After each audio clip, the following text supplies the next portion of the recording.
এর মধ্যে দিয়েছি এটা লোটে মাছ, সবাই চেনে।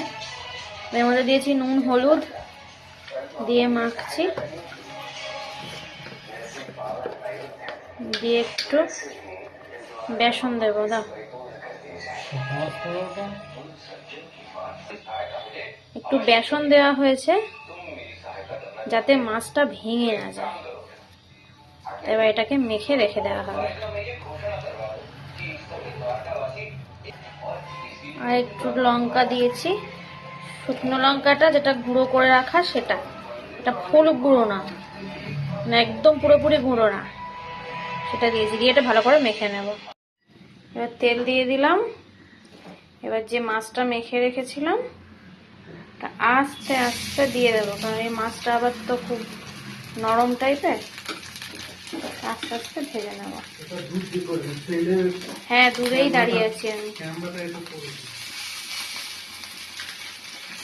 তার গ্যাসটা একদম আস্তে করে ভাজতে হবে, নাহলে পুরো ভেঙে যাওয়ার ভয় আছে, গোটা গোটা উঠবে। এটা দেখা যাক ওঠে কিনা, উঠবে তো আমি বলে দিলাম।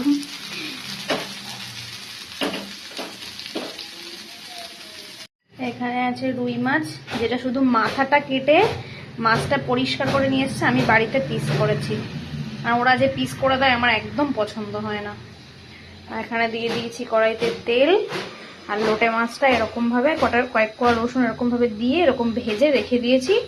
এটা এই যে এখানে আলু কেটে রেখেছি, আলু দিয়ে আদা রসুন টমেটো যারা মশলা দিয়ে যেরকম কষায় সেরকম কষিয়ে কষিয়ে তারপরে মানে এটার মধ্যে ঢেলে দেবো, কষিয়ে এটার মধ্যে ঢেলে দেবো। রসুন পেঁয়াজ টমেটো আলু একসাথে এখন একটু ভাজা হচ্ছে। আর এখানে আছে আদা কাঁচা লঙ্কা জিরে বাটা, আরেকটা তরকারি করেছিল মাছের ঝোল, ওইটাই দিয়েছি। তো এইটা একটু পরে দেবো, এটা একটু ভালো করে কষিয়ে নিই। মশলাটা কষিয়ে এটার মধ্যে দিয়ে দিয়েছি, দিয়ে কয়েকটা কাঁচা লঙ্কা দিয়েছি। আলুগুলোও সিদ্ধ, মাছটাও ভাজা, হালকা এবার একটু ফুটবে।